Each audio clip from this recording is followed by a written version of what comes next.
So hello everyone, in previous video we learned and studied about the stomata, life process and what is life and what is the process of photosynthesis and what is the meaning of photosynthesis. Now we are going to another session. This is transpiration. The another topic is transpiration. Transpiration is a biological process in which water is lost in the form of water vapor from the aerial parts of the plant. Transpiration एक ऐसा biological process होता है जिसमें water lost करता है form of water vapour और aerial part से अपना वाटर का जो प्लांट्स का जो एरियल पार्ट है वहां से वो लॉस कर देता है. This process occurs mainly through the stomata where the exchange of gases occurs.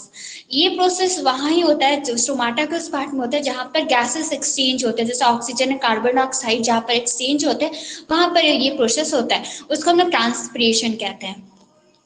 Transpiration helps in the transportation of water from root to upper parts of plants, and this is explained by transpirational pull theory. Transpirational pull theory में ये explain किया गया है कि transpiration help करता है water का transportation का root से upper part तक वो transport करता है water को.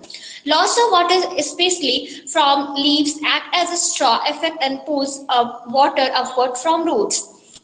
लॉस ऑफ वाटर, वाटर का लॉस हो जाना स्पेशली वो लीव्स में होते हैं और ये कहते हैं एक स्ट्रॉ की तरह होता है. वो क्या करता है अपवर्ड पोजीशन में रूट से अपवर्ड पोजीशन तक वो वाटर को पहुंचाता है. Transpiration also acts as an excretory mechanism in plant as it helps to get rid of excess water. Transpiration जो होता है वो एक excretory mechanism को प्ले करता है, इस रोल को प्ले करता है और ये हेल्प करता है excess water को rid करने में. डिफरेंस क्या होता है आर्टरीज और वेन. आर्टरीज और वेन में क्या डिफरेंस होता है? आर्टरीज और वेन का मेन डिफरेंस होता है कि आर्टरीज कैरी करता है ब्लड को अवे फ्रॉम हार्ट और वेन कैरी करता है ब्लड को toward the heart. Second, artery जो होता है वो थिकर देन वेन होता है और वेन जो होता है वो कंपैरेटिवली थिनर होता है. द प्लूमेनरी आर्टरीज वो क्या करता है डीऑक्सीजनेटेड ब्लड को कैरी करता है और प्लूमेनरी वेन क्या करता है वो ऑक्सीजनेटेड ब्लड को कैरी करता है. आर्टरीज क्या करता है वो रिजिड वॉल होता है उसमें और veins have completely thinner wall. Veins की क्या होते हैं थिनर वॉल्स होते हैं. Blood flow under pressure through an artery. Blood flow करता है आर्टरी के थ्रू अंडर प्रेशर और ब्लड फ्लो करता है वेन में वो much clamour. Lumen of artery is narrow. Lumen जो होता है आर्टरी का वो नैरो होता है और वेन का जो होता है वो कंप्लीटली वाइड होता है. नेक्स्ट क्या होता है डबल सर्कुलेशन. डबल सर्कुलेशन क्या होता है?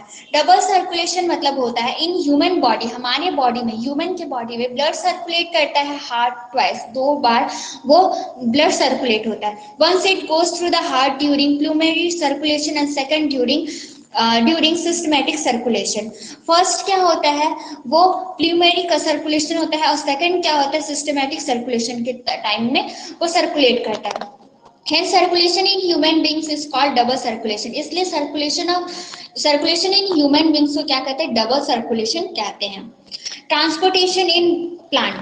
प्लांट में ट्रांसपोर्टेशन कैसे होता है? प्लांट में ट्रांसपोर्टेशन कैसे होगा? Transportation is a vital process in the plants. The process involves the transportation of water and necessary nutrients to all part of the body for its survival.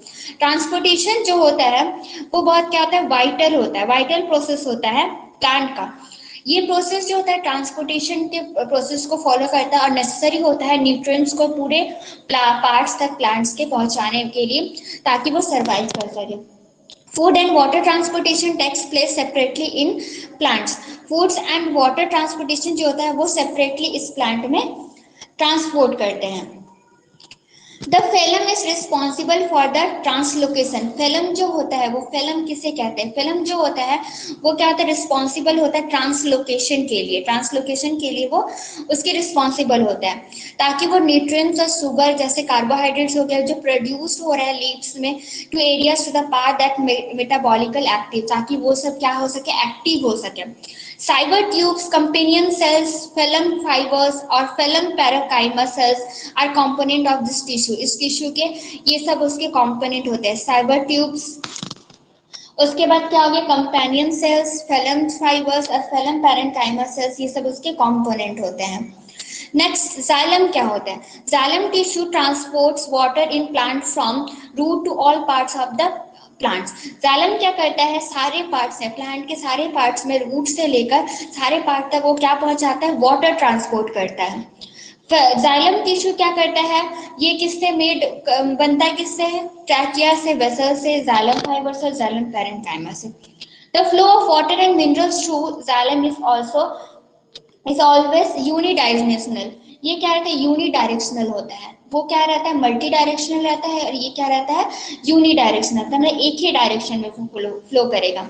यहाँ है कुछ डिफरेंस, जाइलम और phloem के important difference हमेशा आते हैं। It transports minerals and water from roots to upper parts of the body. ये क्या करता है, upper parts of the plant तक वो क्या पहुंचाता है, रूट से लेकर मिनरल्स और वाटर। और फिल्म क्या करता है, सिर्फ न्यूट्रिएंट्स और फूड को, जैसे अमीनो एसिड हो गया, शुगर हो गया, ये सब लीव से लेकर ग्रोइंग पार्ट तक वो पहुंचाता है। इसका मूवमेंट क्या होता है, यूनिडायरेक्शनल, इसका क्या होता है, बाई डायरेक्शनल।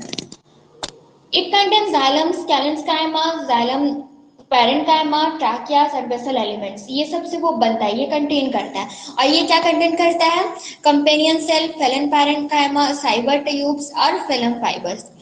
नेचर क्या होता है इस टिश्यू का, हॉलो डेड सेल्स होता है। और इसका नेचर क्या होता है, ये साइटोप्लाज्म में होता है, लेकिन ये इसका कोई भी न्यूक्लियस नहीं होता है।